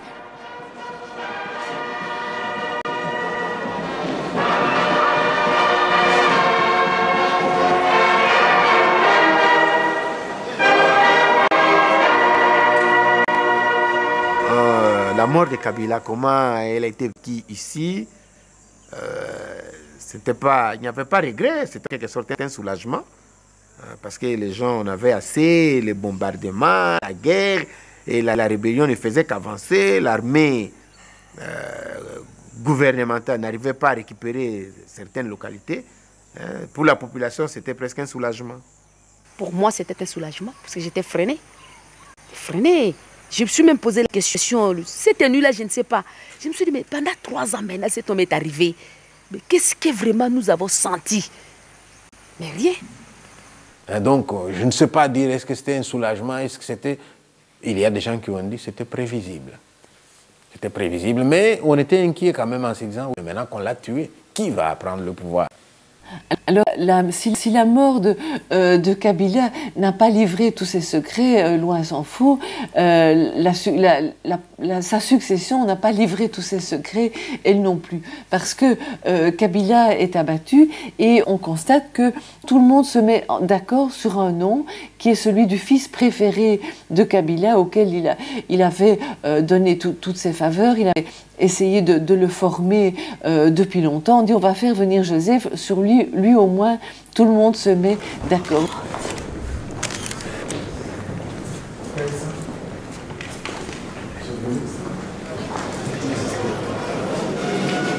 Moi, Joseph Kabila, président de la République démocratique du Congo, je jure fidélité à la nation. Et puis alors après, on donne son fils. Et on se dit, mon Dieu, est-ce que c'est une monarchie ou c'est quoi? Alors on n'y comprend rien. C'est alors qu'on va dire, par rapport à la conférence nationale, où les espoirs du peuple voulaient une démocratie. Et on en arrive à un président qui vient prendre par la force, et puis c'est son enfant qui prend le pouvoir, qui hérite le pouvoir. On se dit, est-ce qu'on est avancé par rapport à la démocratie? Alors, question. Joseph Kabila n'a pas amené la démocratie, mais il a tiré les leçons de l'assassinat de son père. Alors que Laurent Désiré Kabila avait choisi l'affrontement, lui accepte de faire progresser le pays sur le chemin de la paix. Cédant à la pression de la communauté internationale, le jeune président annonce très vite l'ouverture de négociations avec les belligérants sous la tutelle de Thabo Mbeki, président de l'Afrique du Sud. Les tractations de ce dialogue intercongolais s'avèrent longues et difficiles, mais en 2002, l'impensable se produit. Les 5 ennemis qui se battaient encore quelques mois auparavant signent un accord. Cet accord, dit global et inclusif, octroie à chacun une part du pouvoir. Joseph Kabila crée son parti, le PPRD, et il devient président du pays. Les accords de paix désignent comme vice-président Abdoulaye Yerodia, le vieux compagnon d'armes de Laurent Désiré Kabila, Azarias Ruberwa, l'homme du RCD, Jean-Pierre Bemba, le chef du MLC, et Zaïdine Goma, ex-porte-parole du RCD, qui représente l'opposition non armée. Ensemble, les 4+1 forment le gouvernement de transition. Kabila reste président, chef de l'État qui dirige en principe les forces armées, garant de la Constitution, mais partage le pouvoir avec les différentes forces en présence. En se regroupant au pouvoir, les 5 hommes offrent une paix relative à la population. Ils ont pour mission de réunifier le pays, d'intégrer les différentes forces rebelles au sein d'une armée et surtout d'organiser des élections libres, transparentes et démocratiques. Ça devient des gens qui se partagent l'animal qu'ils ont abattu. Et ça, c'est pas respecter les gens. Le point de vue du peuple ne compte pas. L'opposition intérieure mise de côté, non. Je ne suis pas d'accord avec ça. Mais si ça peut nous aider à aller aux élections, si ça peut faire que, bon, puisqu'ils sont 4, ça va empêcher à quelqu'un d'être dictateur, oui, mais qu'il nous amène aux élections et nous allons voir.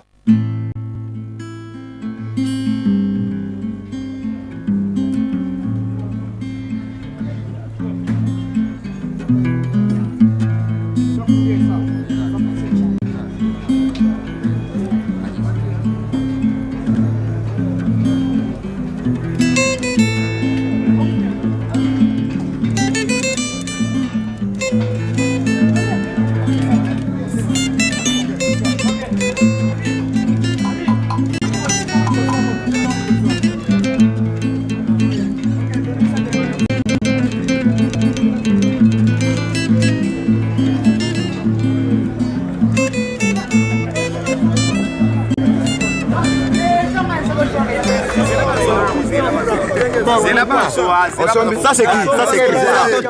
Ça c'est qui? Kabila le père. La rébellion. Ah, on a une rébellion. Alors, on a une rébellion à Ibaki.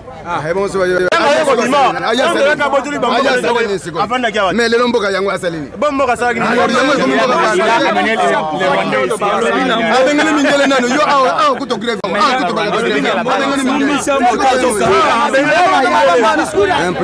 Aujourd'hui, 1 plus 4 c'est 0. Aujourd'hui, c'est 0. Il n'y a rien. Vous savez, un peuple qui débute sa démocratie n'a pas encore la maturité qu'il faut pour discerner toutes les réalités de cela. Ce qu'on est en train de faire actuellement est en train de contribuer à permettre à ce peuple-là de renforcer encore sa maturité parce qu'il distingue très bien entre ceux qui ont lutté, que nous sommes, qui ont lutté pour que cette démocratie s'instaure au pays, au Congo, et ceux qui ont d'abord mené une guerre, qui ont tué énormément de nos concitoyens et puis qui ne parviennent pas à s'entendre.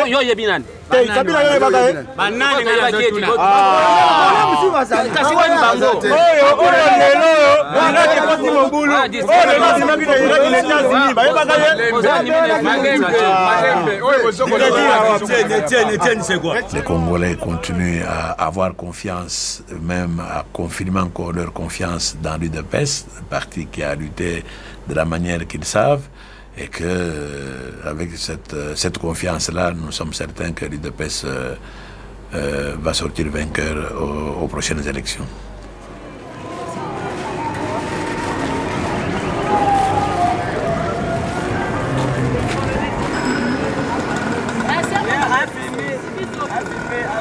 Nous sommes les rassemblements congolais pour la démocratie et démocratie signifie expression populaire. Nous, on n'a pas peur des élections, on veut bien aller aux élections parce que nous sommes sûrs que nous allons gagner quelque part. Et si nous avons été haïs hier, il y a des raisons. Il y a eu une propagande nocive contre l'RCD. Vous savez que l'RCD a pris les armes. Ce n'était pas pour son bien ou quoi, mais c'était pour les biens de la population. Ça, au moins, vous savez, Kabila arrive au pouvoir. Il prend la chemise de Mobutu, les chaussures de Mobutu, les costumes de Mobutu. Il se comporte un peu comme Mobutu, même plus que Mobutu. Mais quelque part, il y a un groupe de Congolais qui estiment qu'il faut sauver les pays. Et ils se disent non, nous, on doit aller en guerre contre celui-là. On prend les armes, on veut les chasser, on dit non, il faut négocier. Et quelque part, on négocie et on est dans un gouvernement d'union nationale. Donc aujourd'hui, il n'y a pas de parti haï, il n'y a pas de parti aimé. Il y a des Congolais au sein d'un même gouvernement, d'union nationale. Je ne pense pas que ça peut être de cette manière-là. Le RCD qui n'a pas pu gérer très bien la partie qu'elle est occupée depuis très longtemps. Mais aujourd'hui, le RCD prétend être un parti politique qui peut amener le Congo à un bon port. Nous, on ne pense pas ça.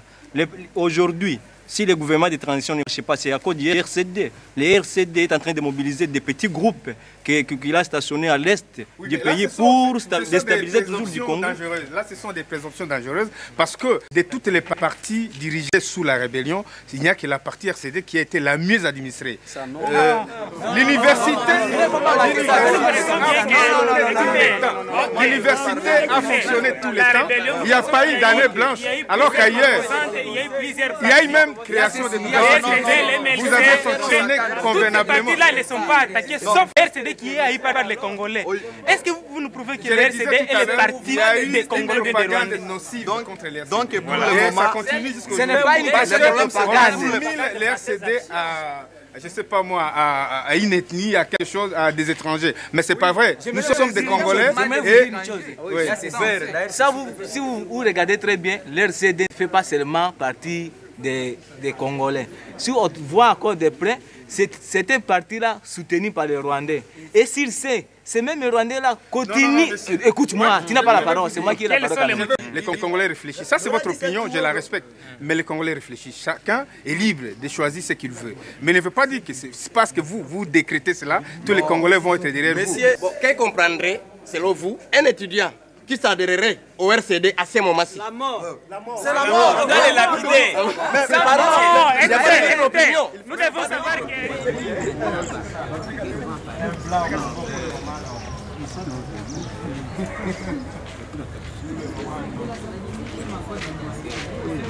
Quand les États-Unis d'Amérique veulent aller attaquer quelque part, est-ce qu'ils vont seuls?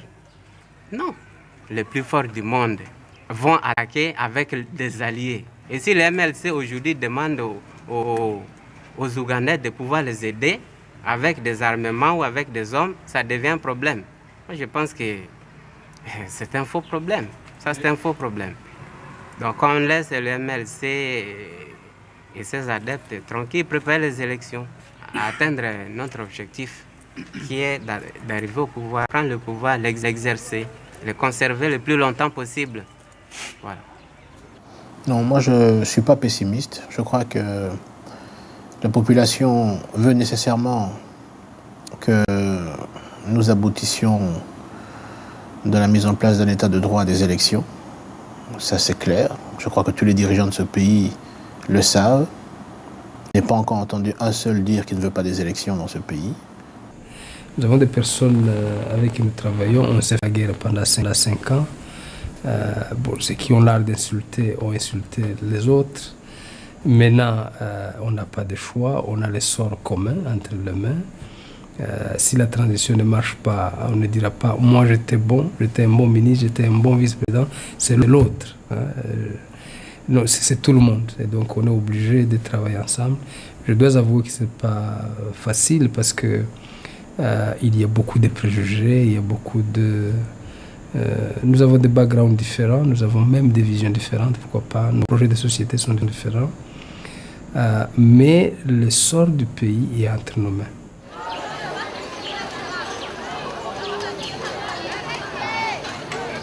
Nous ne trouvons pas du tout normal que la manière d'accéder au pouvoir soit celle de la violence, de prendre les armes pour se faire entendre, pour se hisser au pouvoir. Nous sommes contre cette pratique. C'est pourquoi nous attendons et nous appelons de tous nos vœux le moment des élections, pour que nous puissions élire les dirigeants légitimes sur base des projets de société. C'est tout à fait normal que la population attende des résultats et c'est tout à fait normal que souvent ils seraient déçus parce que pour ceux qui veulent le changement, ça arrive toujours trop tard. Ceux qui ne veulent pas le changement, ça arrive toujours trop tôt. C'est un peu, on est coincé un peu avec ce dilemme, mais nous allons continuer de nous expliquer et de rassurer le grand public que nous sommes là pour assister et aider, et nous sommes entièrement impartiels.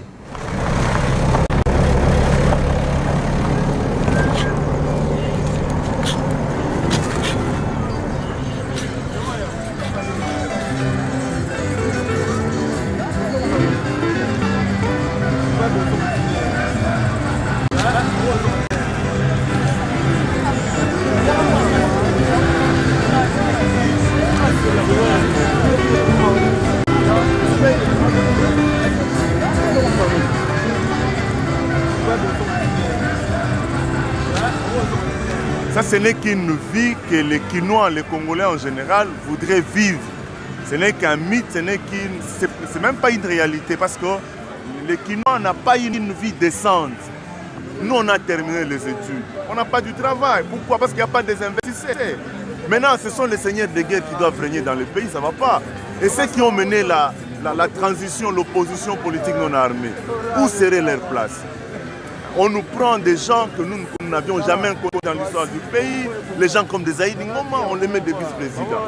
Ça ne va pas. Est-ce qu'il y aura des élections dans ce pays? Avec quel ventre, quelle personne, qui peut voter? Celui qui a faim ne saura pas voter. On va voter comment? On n'a rien pour voter. On va nous donner un polo, on va nous donner une bière et nous finirons par donner nos voix à celui-là qui va nous donner à manger. Hein? Donc c'est un peu ça. Les élections, oui, mais pas comme l'indépendance. On a fait croire aux Congolais qu'avec l'indépendance, les gens mangeraient très bien, les gens seront égaux aux Blancs. Ce n'était pas ça, les gens ne feront plus l'agriculture. Mais aujourd'hui, là, le Congo est par terre. On vient avec une notion de mots nouveaux, les élections. Les gens ne comprennent pas ce que c'est que les élections. On n'a pas de route. azopambola bomoko ya mboka mingi namoni penza etalisi pena eza bomoko ya mboka ezwi mboka efandisi mboka ekonzi mboka epesi mboka oyo lolenge ya kozala na mboka ya na biso bomoko ya mboka oyo po digital to banda na ekala na senga na bandeko balanda bomoko ya mboka nkolo apambola bango. Nzamba sokumise misho bongo bino bosa wapla. Nzamba sokumise misho bongo bino bosa wapla. Nzamba sokumise misho